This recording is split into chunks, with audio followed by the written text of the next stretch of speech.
Other than that, just sound like your average everyday guy. So you sometimes will see me like sporting a tie. Sometimes like right now I'm wearing a t-shirt and, simple hat, or a ball cap. I want to be the guy that you can think of as, hey, I grew up with a dad that wore a suit every day. I can kind of identify with Liberty Dad, with DL a little bit. Or, hey, I grew up with a dad that was a mechanic or was a plumber, and I can identify with that guy as well, because I kind of dabble in all those worlds anyway. Sometimes I am wearing a suit and a tie, and sometimes I am out, doing some, well, actually, I've really gotten into woodworking a lot lately. So I'm kind of doing all these things anyway. So I'm like, might as well make the best of it. Right. So basically, it's just to be very, very fatherly. And I think you present that relatively well. What is up, everybody? My name is Kyle Matovcik. I am the host of the In Liberty and Health podcast, where we talk all things liberty, health, and wellness, and beyond.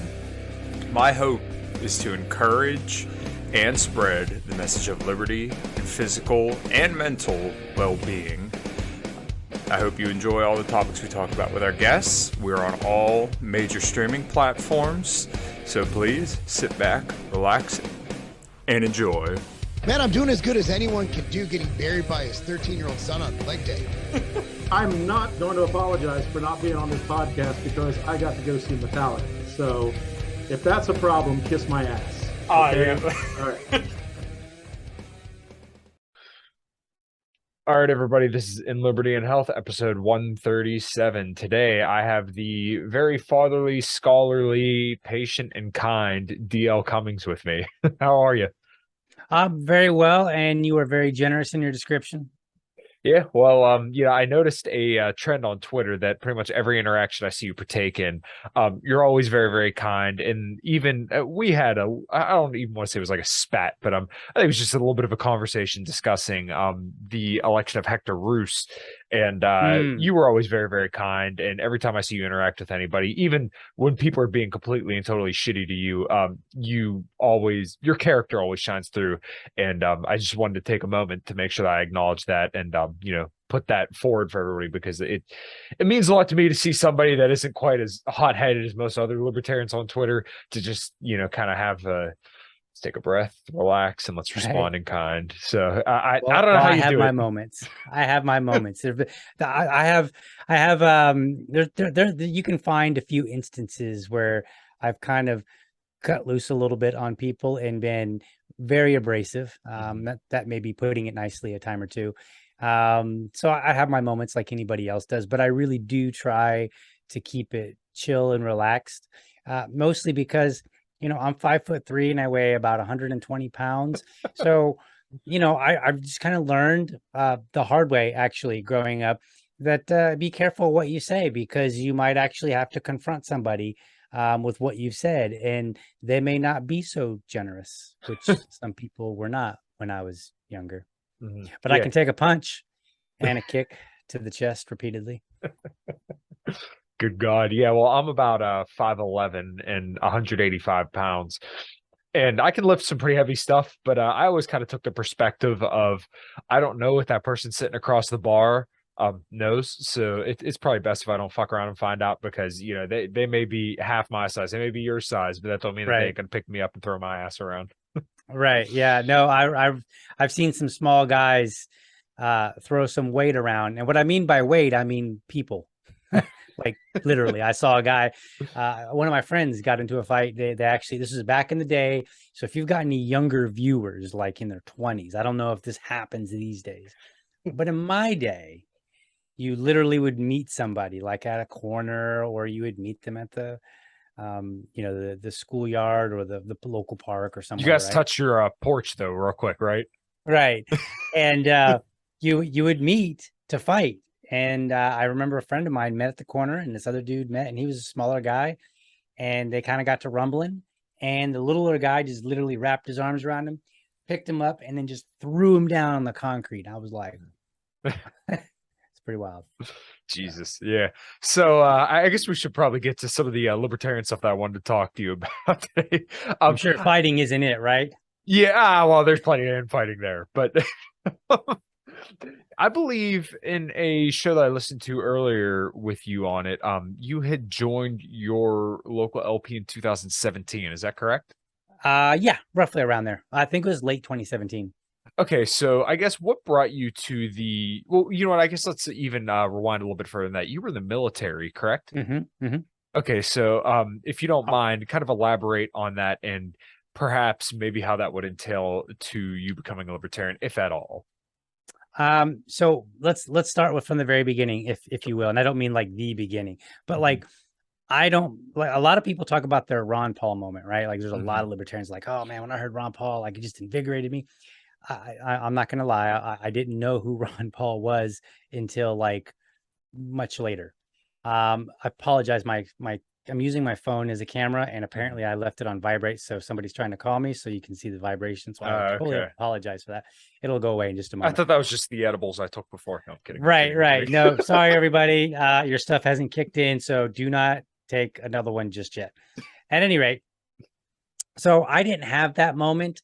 I think I had just a bunch of small moments, and I like to joke with people. Is this a family-friendly show? How clean should I keep it? Oh, however far you want to go.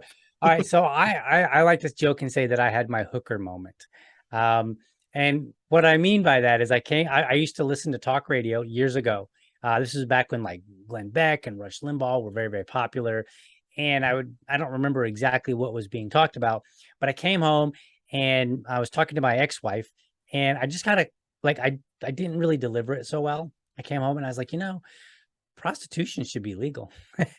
And she did not like hearing that. And she was getting very, very angry. And I was like, why are you getting so angry? Like, it's not that big of a deal. And then I finally realized what I said and what she heard were not the same. What she heard was prostitution should be legal because, I've been considering. So I had to back up and say, whoa.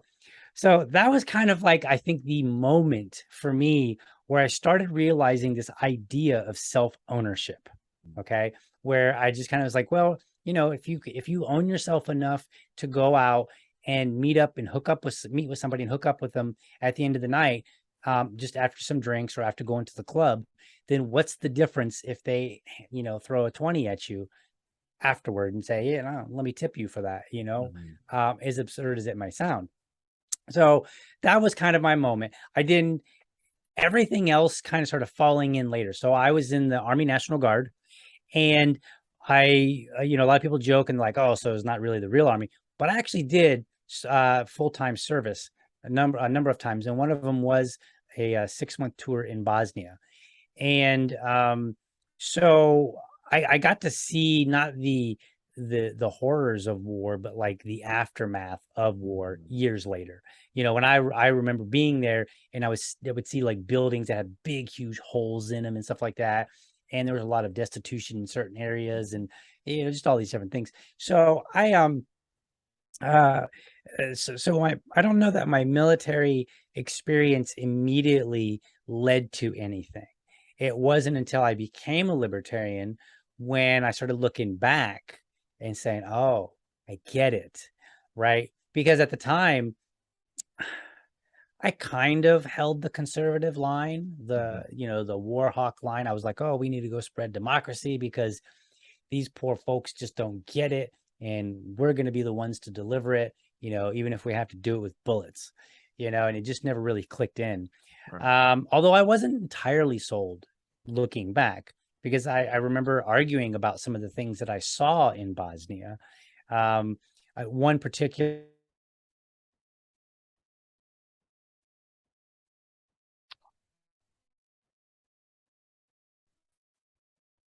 Yeah, unfortunately, a little bit of connectivity issues, but that's no problem for a Florida man and a Yinzer, so we got it. Right. So we'll back up a moment. So one of the things that I was telling, a moment ago is that some of the things I saw kind of suggest that maybe I was kind of becoming enlightened without knowing it. So when I was in Bosnia, one of the things that we did was we would literally go door to door knocking, asking people like if they had any guns that they wanted to get rid of. And people that might remember that there was a very nasty Bosnian war in the early 90s.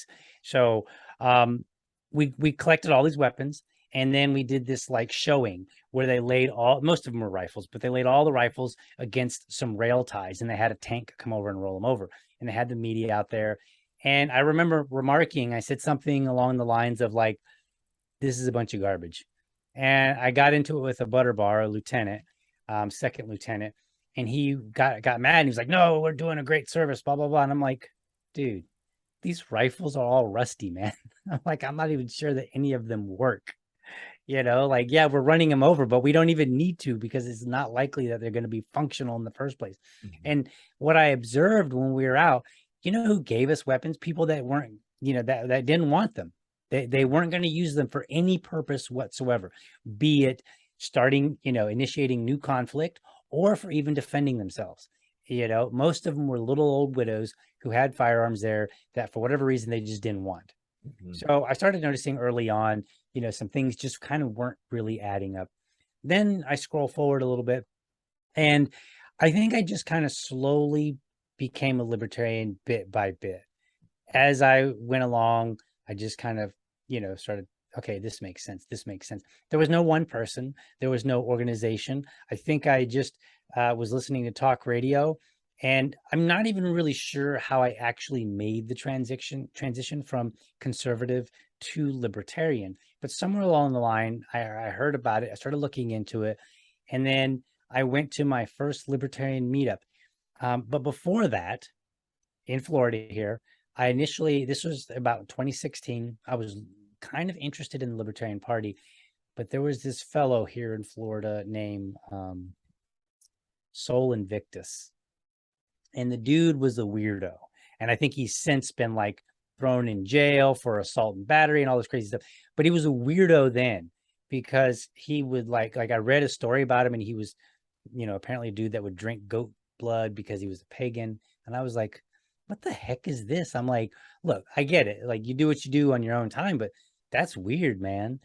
And so I kind of didn't really want to have anything to do with the Libertarian Party, because I was like, all right, if that's who is getting the attention, what are the rest of the people like? What's up, everybody? We're going to take a quick break and tell you about the show's sponsors. We are brought to you by LMNT Electrolytes.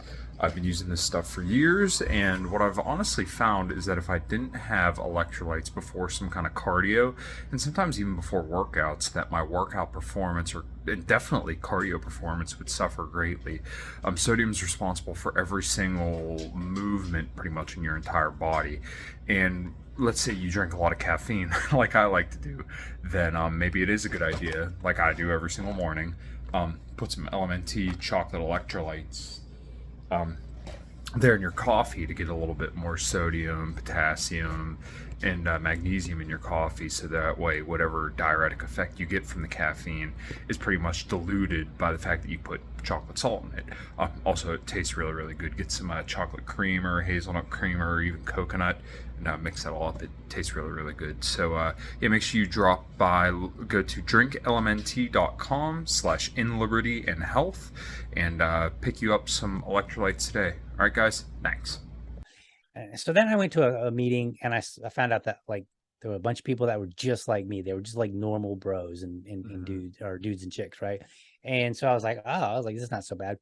And then about 3 meetings later, they dissolved because the chair stepped down abruptly, and nobody wanted to be the chair. And the way that works is if you don't have a chair, you don't have an affiliate. And so I kind of got angry after a while, and I was like, I just decided to join, to get involved, and here you go crumbling before me. So I reached out to some people that I had met, and I said, we're getting this back up. We got it back up. We became the officers. I bounced between treasurer and secretary for a couple of years. And then finally I said, you know what, it's time. Let me step up and I'll be chair. And so here I am. Mm-hmm. Wow. That's my story. Yeah, nice. Was there any, your journey kind of reminds me of mine, because there really never was just a moment where libertarianism just clicked. Like you said, it was just kind of like little bits along the way that you just kind of pulled the thread on. And for me, it's kind of funny now, because now I'm like a fervent anti-imperialist, but that was actually the last piece that fell into place for me, because I grew up around mechanics, right? I mean, all right-leaning people, and they're all very, very pro-war. So I just kind of took it on the face and said, okay, well, whatever, we have to fight these wars because these people are bad and they hate us. And I was listening to a lot of people like Ben Shapiro, Steven Crowder, and once again, a lot of right-wingers that are very, very pro-war. And it wasn't until I think I heard Dave Smith on Joe Rogan, and then he kind of broke it down, and then I started looking at Scott Horton and then all the other people, and then I'm like, oh, you know what? Yeah, if you're a libertarian, perhaps being anti-imperialist makes sense because killing people is bad, and then that generally can come back home and then kind of affect the rest of us. Did your experience overseas, do you feel like that kind of gives you a little bit more of a unique perspective when it comes to being a libertarian? Because it seems like a lot of vets typically have a little bit better of a perspective. And I also want to get into how this affects your leadership role, but kind of starting from there. I do think it impacts me because I think it made it easier to consume the argument that having a military and out and about in the world is being a good thing. It helped me consume the idea that it wasn't a good thing. Sure. Right. Because I got to experience firsthand, not in a wartime situation, but at least in, the fact that we've got military presence in these different countries. And I started to experience, I was like, what are we doing here? Like, when I look back, we didn't really accomplish anything that I can kind of say, yeah, I pat myself on the back and say, I'm glad I went. Now, I'm not upset that I went. I don't generally, I tend not to regret my behaviors for the most part. I mean, there's a few things here and there that I wish I hadn't done, but for the most part, I just look at everything as, taking me where I am today. So the person, I joined the military, and I was a patriot, and, we got to spread liberty, and that's fine. I'm not going to spend a lot of time regretting all that. But I think it also helped lay the groundwork, because I do think that, I think in this country, probably the biggest hurdle that the Libertarian Party has is foreign policy. And I think it's for two reasons. One, people really do cherish liberty, and they believe that America tends to have more liberty than many other countries. And then I think they really cherish their soldiers, because their soldiers are their brothers and their fathers and their mothers and their daughters, right? And I mean, I know people who have lost a loved one in, like the Iraq War. And I think when you cherish somebody, you want to cherish their memory. And it's very difficult to reconcile this idea that your loved one died and they didn't have to, right? Maybe they went over and they were fighting in a war that they didn't belong fighting in, but that, they were lied to. And they did it, in my opinion, for honorable reasons, even if it was out of ignorance. And so I think that's our biggest hurdle. And I think it would have been mine had I not been in the military, and had I not went to Bosnia and saw all these actions that we did that didn't end up really accomplishing anything. All right. Yes. So one thing that I've kind of been touching on lately, when it comes to the presidential election, it always seems to me like the president who's the least hawkish generally wins. Now, honestly, I'm going to say it seems like that might change in 2024 with how hawkish everybody is on Russia and China. But if you look throughout like the 90s and then the early 2000s, then even Trump, it was generally the presidents. And now, obviously, what they rhetorically spoke about and what they did are two completely different things. But rhetorically, it was very important for them to be anti-war, because, you look at Bush, no more new wars. And then, obviously he goes for something completely different. Obama, we're going to bring all the troops home. Trump, his big deal was refuting the Bush and Clinton legacies. So I really like that you kind of explain that point. And one point that I've made a lot is that nobody in either political party is really like explicitly good on China. Like there is nobody anymore saying like, hey, we shouldn't go to war with China. And I understand that's not like the main thing, but yeah, obviously the Libertarian Party is good on Ukraine, but like this China deal seems to be really, really big, and it's really, really drumming up, and like nobody has their eyes on that ball. So I'm glad that you kind of put that out there for people to kind of bit on, because I do think people need to pay attention to the foreign policy stuff and understand that, yes, this is people like me, my age, younger, sons, fathers, daughters, mothers, whoever, going over there to die for noble purposes, but they're being taken advantage of at the, for basically arms manufacturers' profits. Right.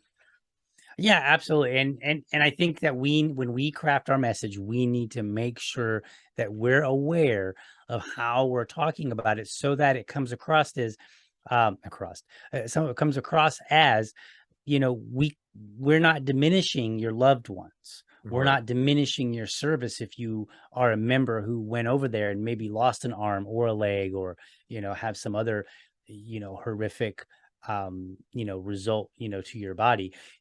I think we need to be very, very mindful of that when we're talking, and say, look, we get it. You went over there for honorable intentions. Unfortunately, you were lied to. You were sold basically a lie.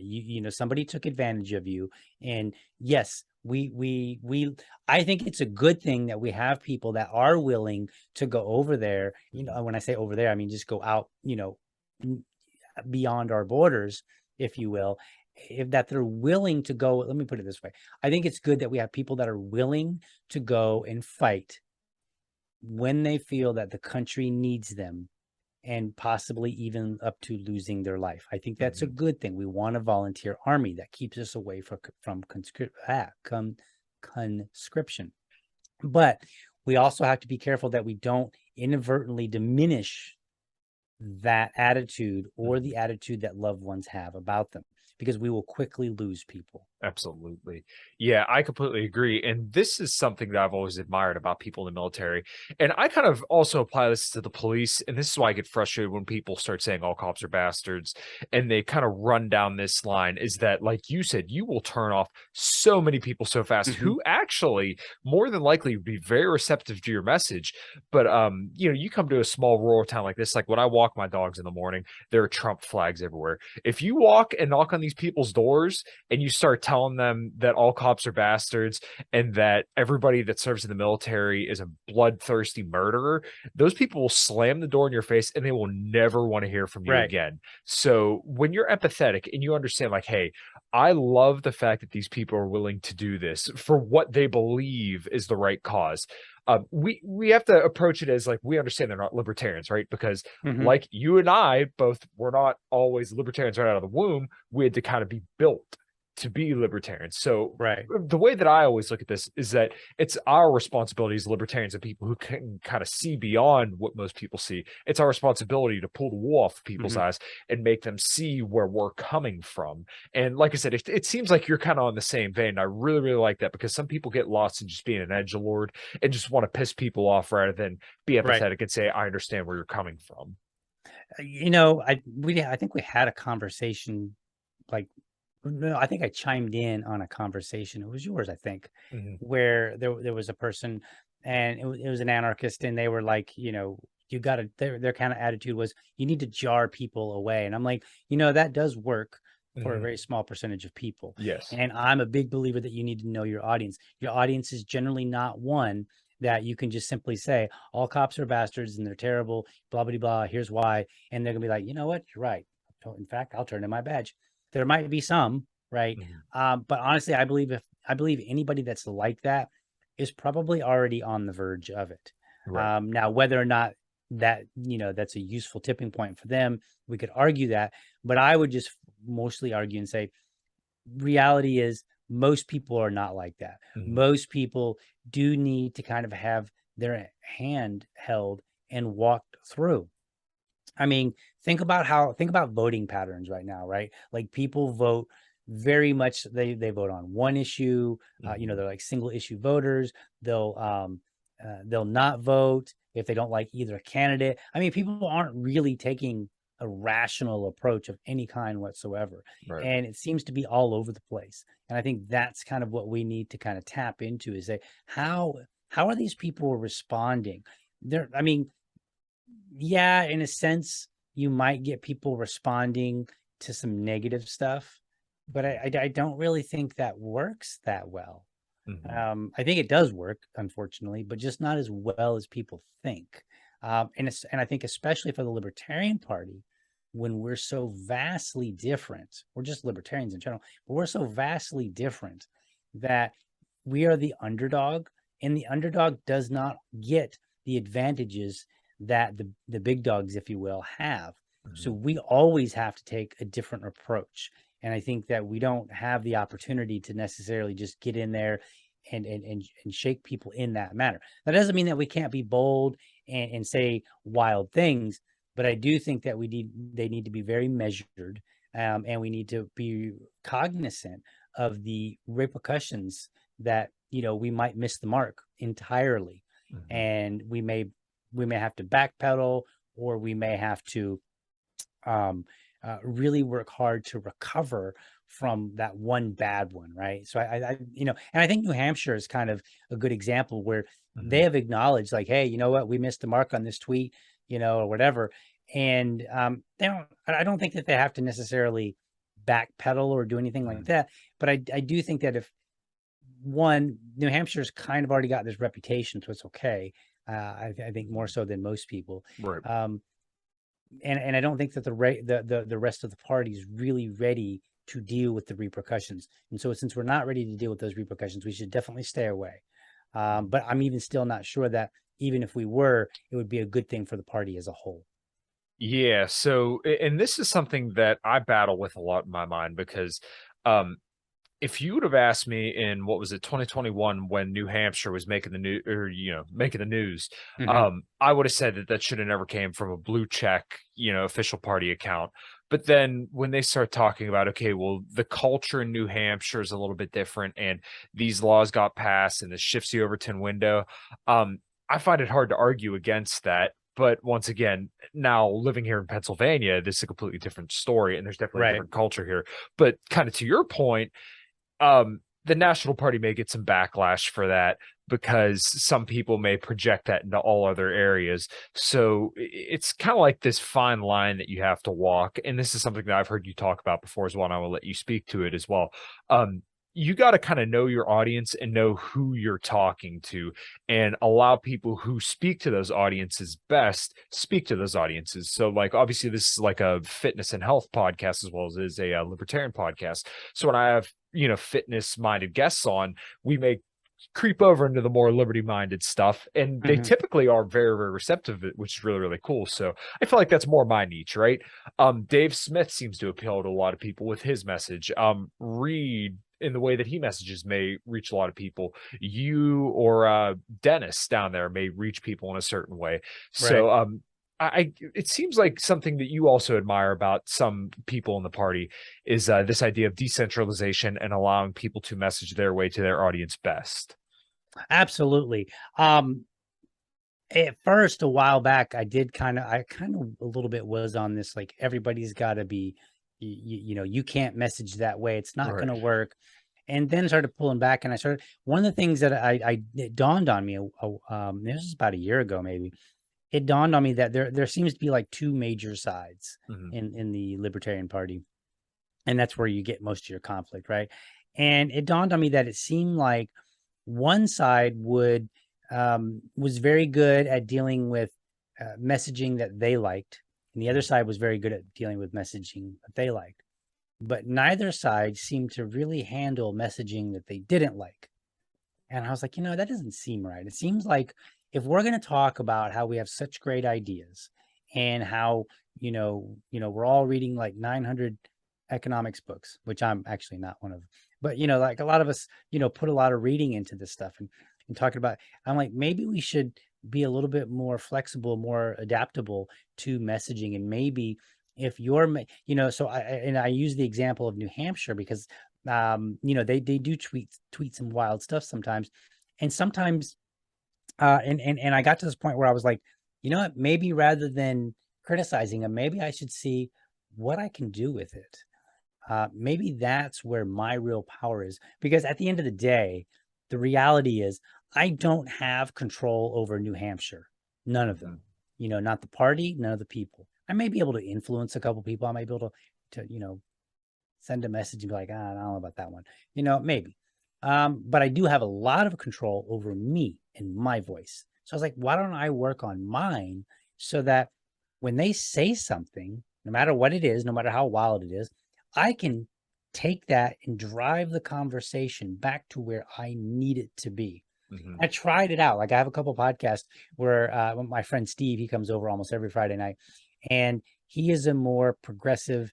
I don't want to say he's quite liberal, but maybe liberal in the old fashioned sense, like maybe 20 years ago, liberal, right? Sure. But he's still not, he wouldn't have been radical then. He's definitely not radical now.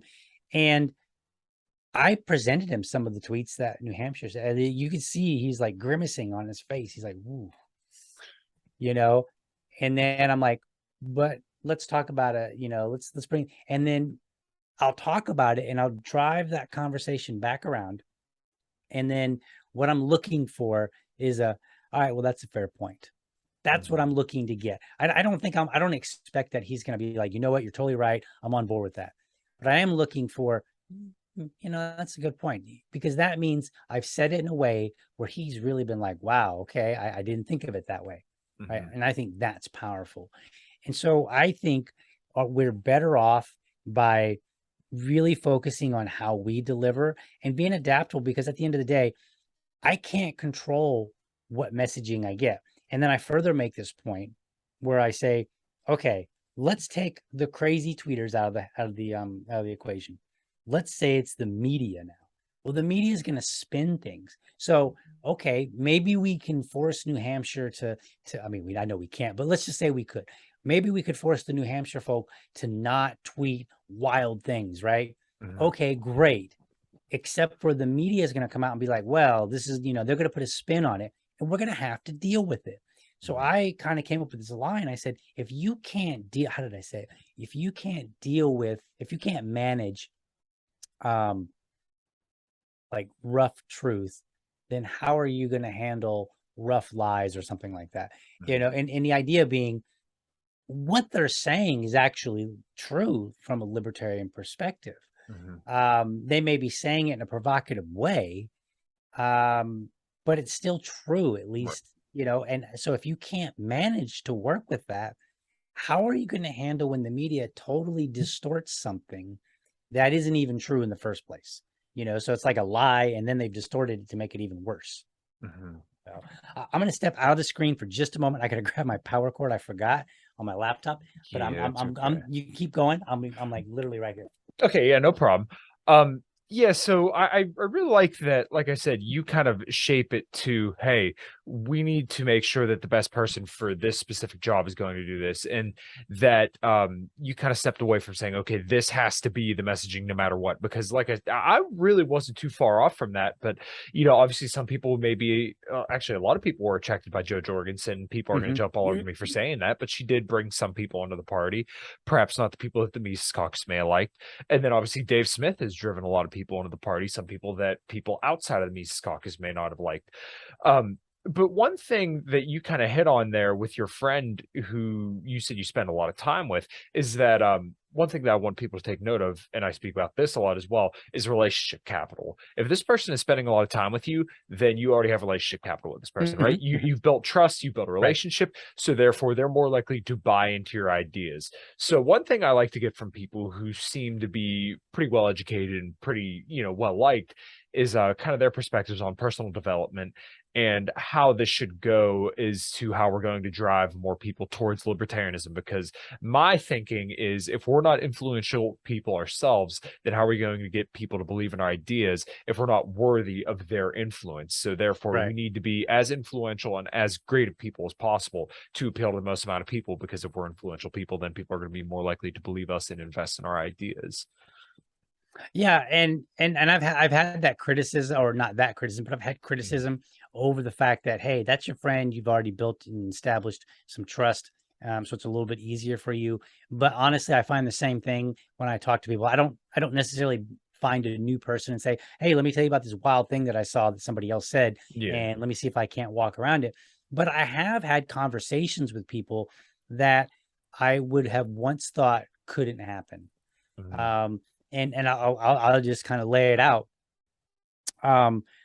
I have, when it comes to talking about private property and ownership, especially businesses, and allowing businesses to work with and hire whomever they want, right? you get the inevitable question, right? I mean, I'm sure you already know what that question is, right? You follow me on that? If I say, hey, yeah, business should be able to hire and fire whoever they want. They should be able to do business with whomever Oh they want. yeah, yeah. Well, And what then, about racist business owners? right. And people are like, yeah, sorry. so you'd be okay with a sign that says no blacks allowed? And, you know, and it used to make me really nervous because I was like, well, I'm not really okay with that. And then I realized, I was like, wait a minute. This question is, there's something wrong with this question. And that it's a conflict. The question is doing two things. It's one, it's trying to decide whether or not I'm okay with somebody doing something in the sense of, do I think it's appropriate for me to use force to stop you, which is not usually part of the conversation. The bigger part of the conversation is, are you personally morally okay with this? Well, no, the answer is I'm not personally morally okay with it. So what I do is I start saying, okay, well, let's unpack this a little bit. Let's separate these two, because one, no, I'm not personally and morally okay with this. In fact, if I walked by a business and they had a sign that said no blacks allowed, I would not go in there. Okay, period. Depending on the situation, I might even tell them I'm not coming in because you're a bunch of racist bigots. It would be very obvious. I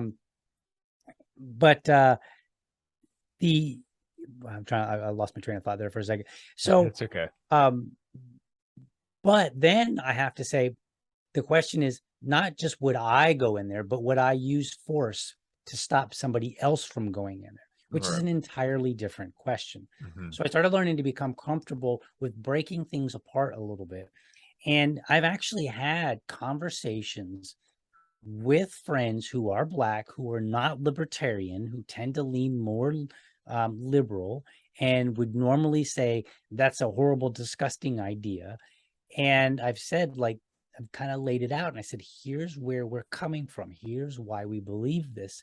And here's, and then ultimately, I think the number one thing that we have to be wise to is to say, what problem is somebody trying to resolve? When people have an objection to a thing, whether it's allowing somebody to work unlicensed in a particular area, or whether it's allowing someone to, restrict certain groups of people from coming into their business establishment. The reason that people use force is because they're trying to resolve some sort of problem that they don't like. So what you have to do when you're talking is you have to, acknowledge that problem, which means you kind of got to work, talk to the person, listen to them, hear them out, find out exactly what their problem is. And then we can say, here's how I believe that my ideas will address the concern that you have. Because if you don't address somebody's concern, then they don't care about your ideas. They only care about, can you address, can your idea address my concern? And then it's a matter of convincing them that it would.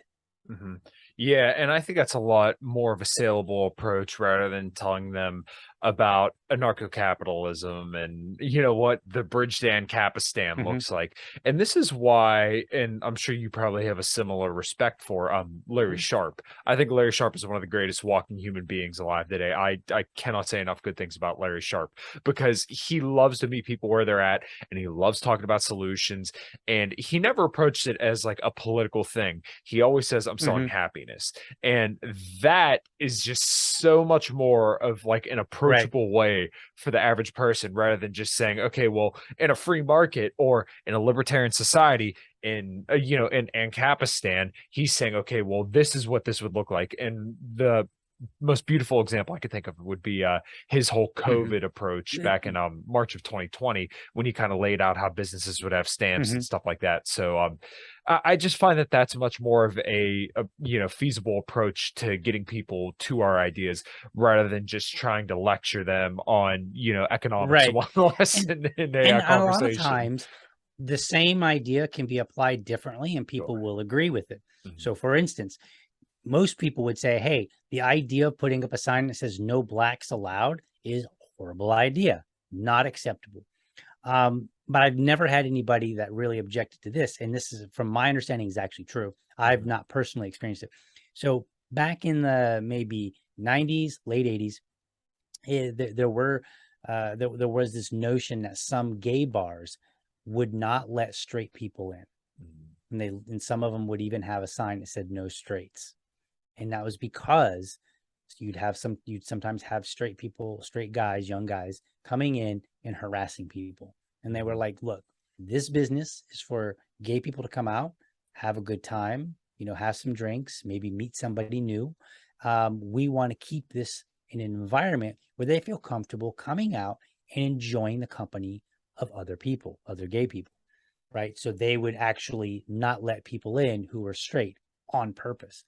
I've never heard anybody object to that. So the idea that, so when you make it a more broad thing and say, okay, well, maybe not letting certain demographics in isn't necessarily a bad idea. And we should allow the market to let it happen when it's appropriate, and then let people know, like, by the way, the market can also take care of things when it's not appropriate. And one of the things that this is one of the things that I've told people, and I've told friends this, I said, you think the government is rough? Like like if I put, and I don't want to say I do, but if somebody were to put up a sign that says no blacks allowed, you think the government's rough? Wait till you see the free market, how the free market responds, right? The free market can put your business under in like a day, a single day. Not a single rule or law has to happen, and you could get hate mail from all across the United States, and we saw this happen. Where was it? It was the pizza place up in Indiana, and this was years ago. Okay. Northern Indiana, some news reporter walked in and said, "Hey, would you deliver pizzas to a gay wedding?" It was a really bizarre question because, like how many gay weddings have pizza? I don't know. How many weddings at all have pizza? I don't know. But I think the young girl was like, she said something like, we're a Christian establishment or something like that, whatever. And they got like crazy hate mail. People were from across the US were jumping on Google and giving them bad reviews.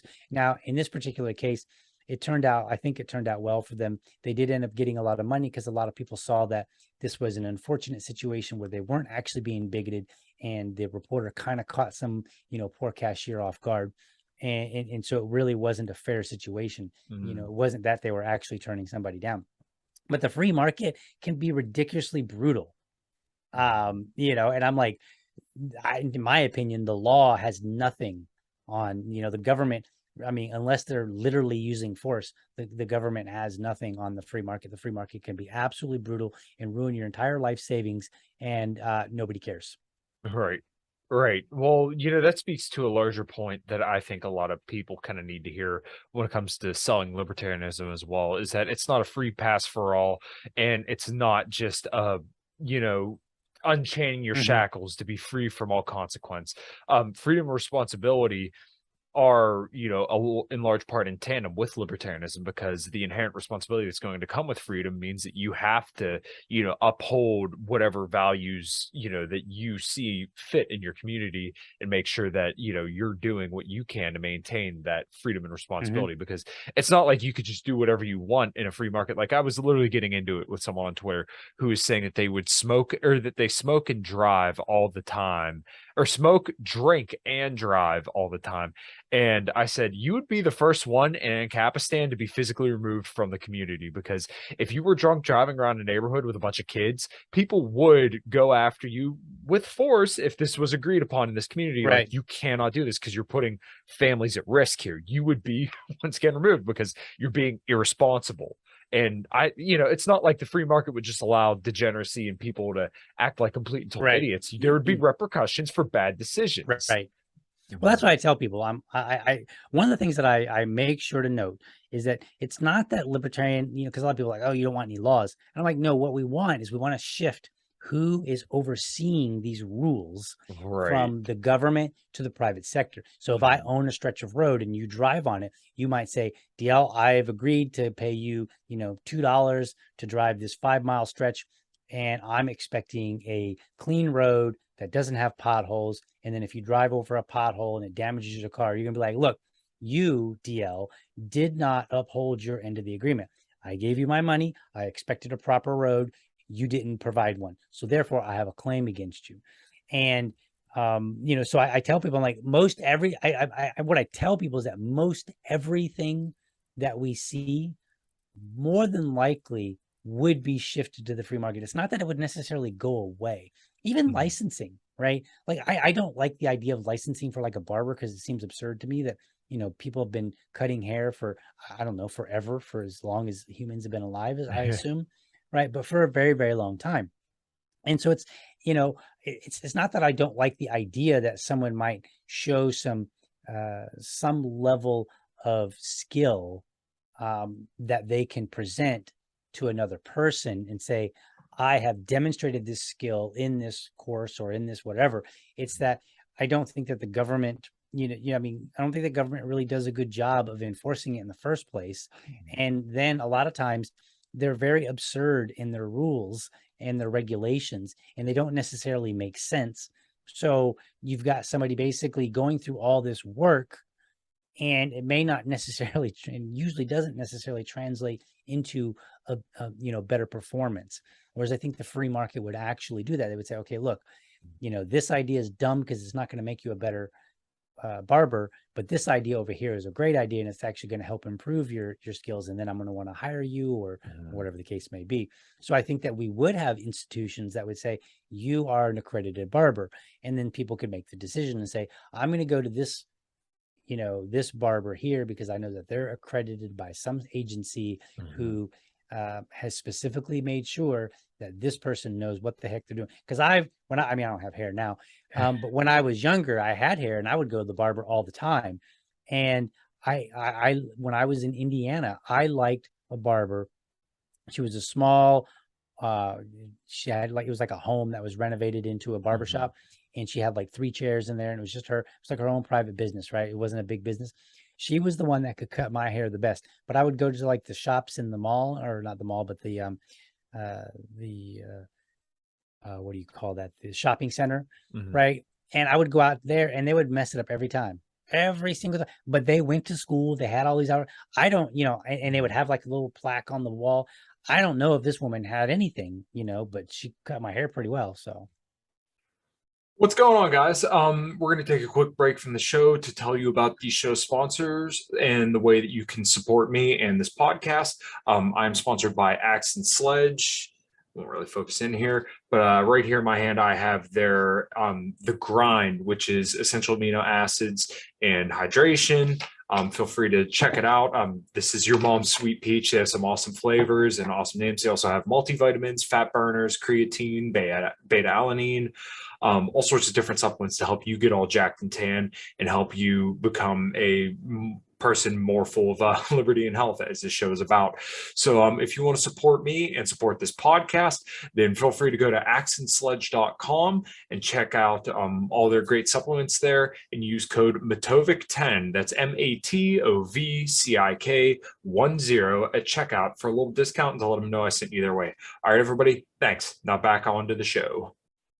Yeah, I got you. Well, shifting over here, why did you brand your podcast LibertyDad? Because I love the branding, but I'm kind of curious your thoughts around that, because I plan to be a father here soon. We were talking off camera. I'll be getting married down your way here in less than a month and a half. And fatherhood to me seems like probably the greatest responsibility that anybody will ever go to, or anyone will ever achieve in their entire life. So I'm curious as to your thoughts around your brand, because it seems like you really, really run with the brand. I really, really like it. Before my son was born, I wanted to do a podcast. And if anybody wants to blame somebody, now I don't have a Ron Paul moment, but I do have a Tom Woods. Like, I don't want to say a moment. There was no singular moment, but I was an avid listener of Tom Woods for a long time. And I really liked his podcast. 1, it was short. It was like a half an hour. 2, he didn't use profanity. So if I wanted to play it while, like if my mom had been around, I could be like, hey mom, check out this. Right. So, cause a lot of people that I know, not all of them, but a lot of them, not really big on super duper, a lot of profanity. And at the time when I was checking out podcasts, I had only checked out a handful. I didn't know there were like 900 podcasters in the libertarian community. Otherwise I would have not started one. But so I really appreciated the way that Tom Woods came across.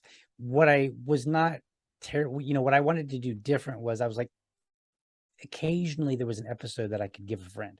And I was like, I think we need more introductory stuff, more stuff that's like simple breakdown, and he starts his podcast by saying, you become a smarter libertarian in 30 minutes a day. And I was like, yeah, but how do we get somebody to become a libertarian in the first place? So rather than making them smarter, like maybe I can bring them in and then pass them on to you, right? It's kind of my gist. So then I was like, all right, well, what am I going to do? How am I going to make it? And I was like, man, I don't know. And, my wife was pregnant. I was like, it could be like LibertyDad. And I was like, well, what does that mean? So then I had to think about it. And I was like, you know what? So here's what it means. Liberty, there's two words, LibertyDad, right? So liberty is obviously, I talk about things that are libertarian and liberty focused. That's almost always what I talk about. But dad is very interesting. My son, he's now 3.5. He's learning most everything from his mom and dad. I mean, he's learning from, TV and friends and, whatever, but most everything that he learns from us.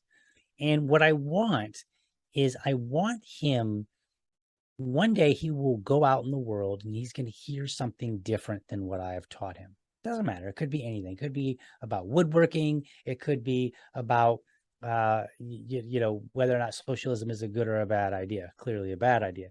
But he's going to go out and he's going to hear something different. What I always want is him to be, feel comfortable coming back and saying, Dad, I heard this thing. It's not what you taught me. What do you think about it?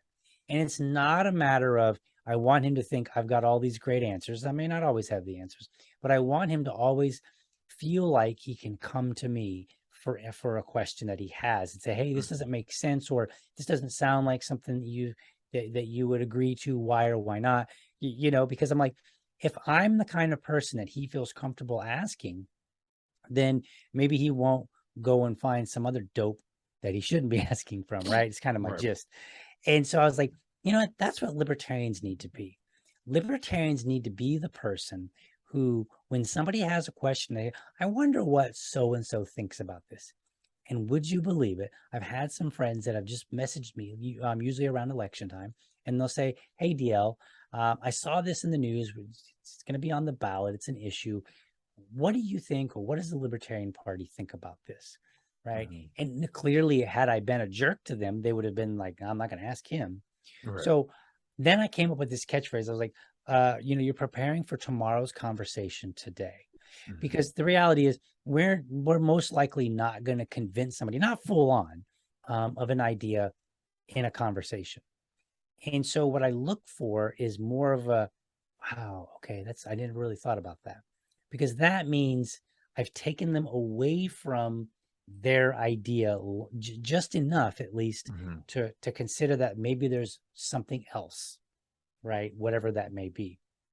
And so, and so in terms of ideas, the arena of ideas, what I want is I want people to hear me, and I want them to see me as somebody that they can approach. And it can be very difficult, especially on friggin' Twitter, right? I mean, I've had a few blowups. I know at the very beginning of the episode, you were like, oh, dude, you're always so nice.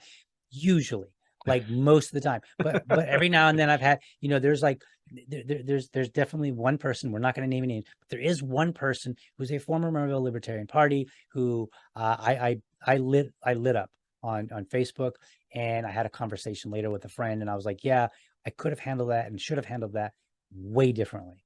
So if the bridge hadn't been burned, I certainly set it on fire, and so what I try to do is leave the door open, but that doesn't mean I have to be run over, right? We can always draw a boundary and say, no, this is unacceptable, and use that disassociation. And, sometimes you need to even clap back and say, look, I had one person, again, no names. What did they say on Twitter? They said something. They were like, don't ever put words in my mouth. And I didn't, they were like, don't ever put words in my mouth again. And I was like, okay, for one, I'm not putting words in your mouth. I'm just telling you my impression of what you said. So I came back and I said, look, I'm short. I'm not a bitch. So don't act tough. And, and then I stopped there. I didn't take it any further than I needed to. And then I went into having that conversation. Now today, this morning, I said something. I was a little sharp with someone, found out that I had misread their tweet. And then I came back and I said, look, I apologize. I was being a little bit, hasty with what I had to say. So I apologize. I misread. Anybody that, feel free to bag on me if you need to, anybody. I said, anybody feel free to do it because I deserve it. And several people came back and they were like, hey, I'm glad you took ownership. I appreciate that. So, it's this idea that we remain approachable all the time, because I want my son to always feel that he can approach me and tell me things. I mean, imagine being a parent and your child, I mean, they're always going to withhold something from you. I mean, that's just the nature of it. But they shouldn't. What we should aim for is our children to not withhold things because they're afraid to tell us, or because they think we might blow up. Right. Now, there might always be something like that. I mean, you can't guarantee that your kid might, will never be like, okay, dad's pretty chill, but this one I'm pretty sure, because, sometimes kids, they underestimate their own parents. Right. So, but make sure that it's no more than it absolutely has to be. And so always remain approachable. And so that's the nature of the show.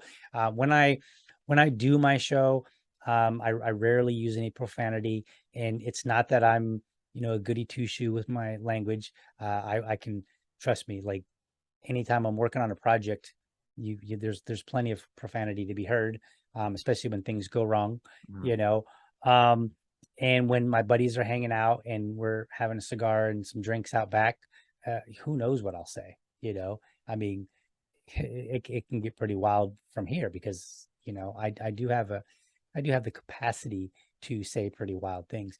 But in terms of, I just try to make sure this is like professional approach where people generally feel they can approach me. And hopefully even people that I've had conflict with, hopefully if they really wanted to resolve things, hopefully they would say, you know what, I know he blew up at me, but I think if I got to see him in person, I think he'll be chill enough to have a conversation, and maybe we can resolve our differences. And so hopefully at least what I've done is created that, I don't want to call it a persona, but that view of me. Now it's interesting, because what I didn't expect, and I get sometimes, is people are like, oh, Liberty Dad's here, for all of us hooligan types. And, I'm like, that's not really kind of what I meant by it. So I get that sometimes, and I'm like, okay, well, I guess that one kind of makes sense. But that's, so the genesis of it was really just to be this figure in the Libertarian Party that was always approachable. But at the same time, if somebody wants to get snippy with me, I'm not going to let you run me over, so I can clap back if I need to. And hopefully need to is very, very rare. So that's the nature of Liberty Dad. And that's what I hope to present. I also hope to present one that's knowledgeable. So whenever I do an episode that's, especially my pre-recorded episodes where I'm talking about something, I mean, people don't realize the amount of hours that I sometimes put into researching and reading and double checking and, because I want my information to be correct. And I want, if anything, then maybe I've just put it together wrong, or maybe I've misunderstood something, or maybe there's new information that I should consider. That's where I want it to be. So that's what I try to do. And then other than that, just sound like your average everyday guy. So you sometimes will see me like sporting a tie. Sometimes, like right now, I'm wearing a t-shirt and, simple hat or a ball cap. I want to be the guy that you can think of as, hey, I grew up with a dad that wore a suit every day. I can kind of identify with Liberty Dad, with DL a little bit. Or, hey, I grew up with a dad that was a mechanic or was a plumber, and I can identify with that guy as well, because I kind of dabble in all those worlds anyway. Sometimes I am wearing a suit and a tie, and sometimes I am out, doing some, well, actually I've really gotten into woodworking a lot lately. So I'm kind of doing all these things anyway. So I'm like, might as well make the best of it. Right. So basically it's just to be very, very fatherly. And I think you present that relatively well. I can't imagine really a better note to kind of wrap up on that. So I got a couple more questions I'll ask you, and then we'll rock and roll out of here if you don't got anything else. Sure. Cool. What does liberty look like to you? The freedom to make mistakes, right? And let's make sure we're very clear what that means. You can't make mistakes if you're too afraid to try something, whether it's fear of the government or fear of your peers. And we should be able to, we should be a community. If that's what we're going to provide, we should be a community that says, look, we want you to be free from government intrusion. And at the same time, we're going to be patient with you and allow you to make mistakes without running you over or raking you over the coals too hard. So I think that's what liberty is like people can make mistakes, because a lot of times you don't really know what space you belong in, what lane you belong in, until you get out there and you try it. And one, you need the freedom to be able to do it. So you can't have this government intrusion that's preventing you from doing it in the first place. And then two, you need a kind of like a support around you, even if it's just, hey, we're not going to drag you for even trying. Right. Well, yeah, that was definitely a unique answer. I don't think anyone's ever laid it out that way before. So no, I really, really like that. What does health look like to you? Health? Oh man, that one's a tough one. That one really caught me off guard. What is health? I think it's it's kind of similar to that freedom to try things. I think health looks like the freedom to be able to do things that the typical person within your age range might be able to do. And I say might be able because, I know as you get older, that kind of gets a little bit rocky. Like, should a 70-year-old be like Jack LaLanne and be able to swim with 70 boats tied to him? Well, that's probably extraordinary. So maybe that's not your typical person, but maybe should a 70-year-old, like my neighbor, he's like 72, I think. And he is like, sometimes I'm like, I think you're trying to put me to shame, buddy. And I'm like 44.